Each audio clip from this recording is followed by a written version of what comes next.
Assalamualaikum warahmatullahi wabarakatuh. Kembali lagi kawan di Legenda Catur Dunia. Norway Chess kemarin malam hari jeda kedua kawan, tidak ada partai yang digelar, yang menyisakan 2 babak lagi. Jadi sementara kita akan ulas 1 game dari Title Tuesday edisi Rabu kemarin lusa. Di sesi awal dimenangkan oleh Levon Aronian, dan di sesi kedua partai yang akan kita ulas ini adalah partai penting babak terakhir, di mana siapa yang menang di partai ini yang akan keluar sebagai pemenangnya kawan. Hans Niemann hanya butuh hasil remis saja dan dia bisa keluar sebagai pemenang sesi akhir atau sesi kedua Title Tuesday Rabu kemarin lusa. Lawannya adalah Alireza Firoza. Alireza Firoza saat bermain game ini poinnya 8,5, sedangkan Hans Niemann 9 poin kawan. Tak terkalahkan Hans Niemann sebelum bertemu dengan Alireza Firoza ini. Hans Niemann mengawali dengan pion E4, dia suka bermain dengan pion raja dan lanjut ke pembukaan Italia. Tapi Alireza memilih permainan Fiacento, bermain dengan modern defense. Ada pion D4, gajah G7, kuda F3, pion D6 untuk buka diagonal terang bagi sniper, ataupun juga seringkali kita lihat dalam permainan modern defense pion E5 siap dobrak petak pusat putih kawan. Tentu dengan dukungan kuda-kuda Nantia, kuda D7K, kuda C6K, dan pion C3.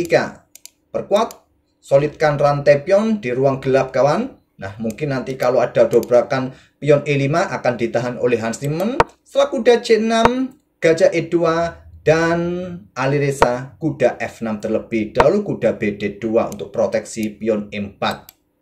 Kemudian tak perlu menunggu rokade, Alireza langsung strike petak pusat E5. Ada 3 pilihan yang bisa kalian pilih kawan.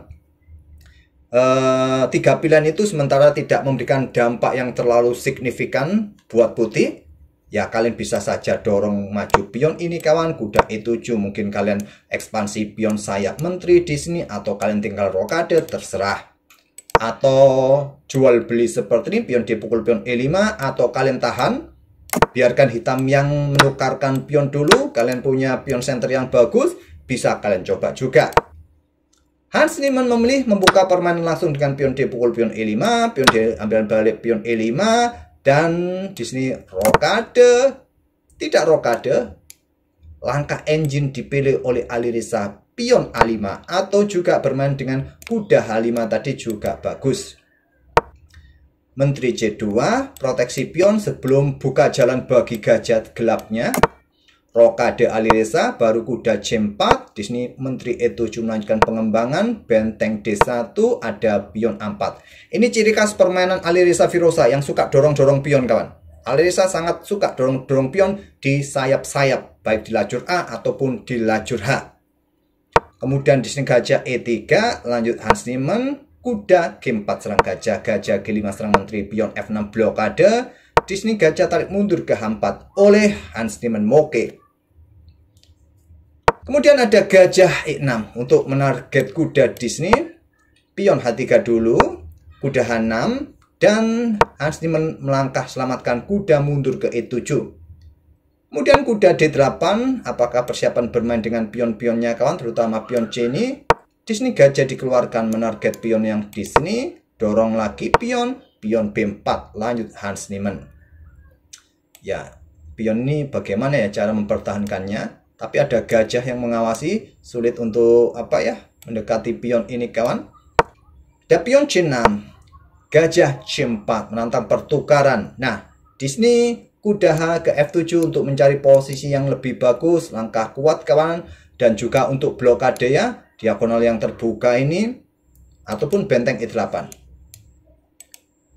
Alireza bermain dengan pion B5 dan pertukaran gajah terang. Gajah pukul gajah, ambil balik oleh kuda. Nah, seperti yang ditunjukkan garis biru, kuda caplok pion E5, langkah bagus karena posisi pion dalam posisi kena pinnya tidak akan berani ambil kuda. Nah, kuda di langkah berikutnya bisa saja caplok pion yang di sini, atau juga serang benteng ke petak D7. Ada dukungan juga buat benteng langsung.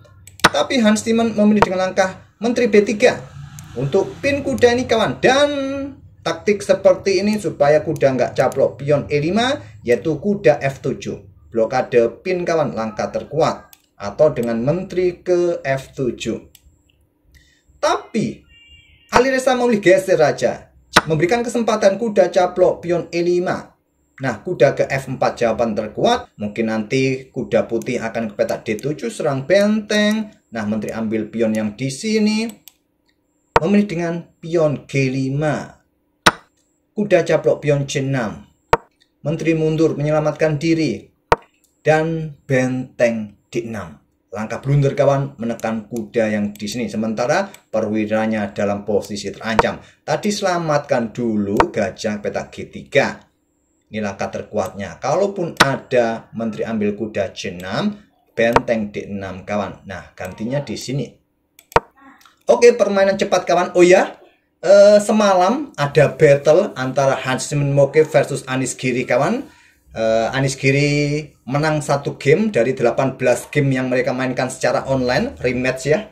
Dalam pertemuan pertama di mana itu? Di mana? Di Amsterdam kah? Lupa admin ya. Anies Giri kalah telak oleh Hans Moke dalam format 3 game Classical, Rapid, dan Blitz. Kalah Anies Giri. Tadi malam bermain 18 game Blitz, hanya selisih 1 game saja kawan. Oke, masalahnya apa dengan langkah benteng diangkat naik ini? Nah, kuda bisa menyelamatkan diri sementara gajah kalian dalam posisi terancam. Ada potensi kuda ini jatuh diikuti benteng, yang pressure kuda yang di sini itulah yang menjadi masalah. Jadi gajah G3, benteng A6, kemudian gajah caplok kuda F4. Ambil balik kawan, menteri ke D5. Menteri ke D5, coba lihat. Perwiranya Hans Timman jatuh. Pion ambil balik, ada tekanan lagi buat benteng. Kuda F7, benteng E6, menteri C8 kawan ya. Berkoordinasi dengan benteng menyerang para perwira putih. Sulit mempertahankannya kawan. Benteng pun juga siap keluar untuk mengusir menteri. Benteng F1, ada kuda D8 kawan, dimainkan oleh Alireza Firoza.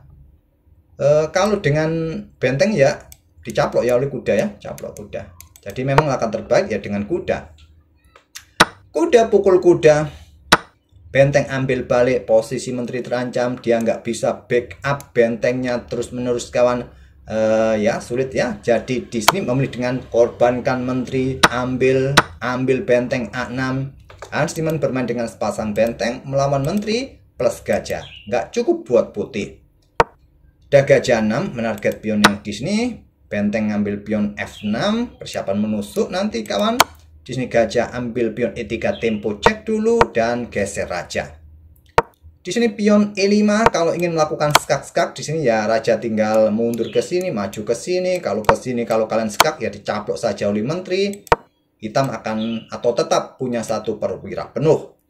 Pion E5 pilihan Hans Timman, ada gajah G5, benteng A6. Menteri D3 menarget pion-pion kawan. Di sini benteng A7 cek, raja G6. Ada benteng A6 cek, raja H5. Ada benteng F3, menteri E4 saja. Pion E5. Opsi yang lain ambil pion yang di sini. Pion yang di sini. Kalau cek mungkin cek-cek ya enggak lah, ke petak E3, mungkin ada gajah E3, dukungan bagi menteri. Pion E5, gajah F4. Persiapannya ancaman potensi skakmat kawan. Pion G4 cek. Benteng langsung mundur ya, langkah terkuatnya. Tapi memilih pion G4 cek. Raja H4, raja G2, gajah G3, benteng nggak bisa ambil gajah, posisinya kena pin dan persiapan ke sini jelas kawan.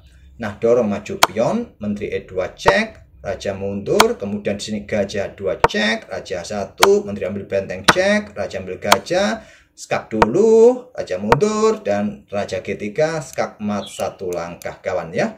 Dan di sini Hans Timman juga kehabisan waktu. Dengan kemenangan ini, Alireza Firoza memenangkan sesi kedua. Hans Timman posisi berapa ya? Posisi 8 atau 9 kawan. Kalau remis, ya Hans Timman yang keluar sebagai pemenang seri kedua. Oke, itulah permainan antara Hans Timman versus Alireza Firoza di perebutan tempat pertama Title Tuesday sesi kedua. Semoga bisa menghibur kalian dan kita akan bertemu di video-video berikutnya. Terima kasih. Wassalamualaikum warahmatullahi wabarakatuh.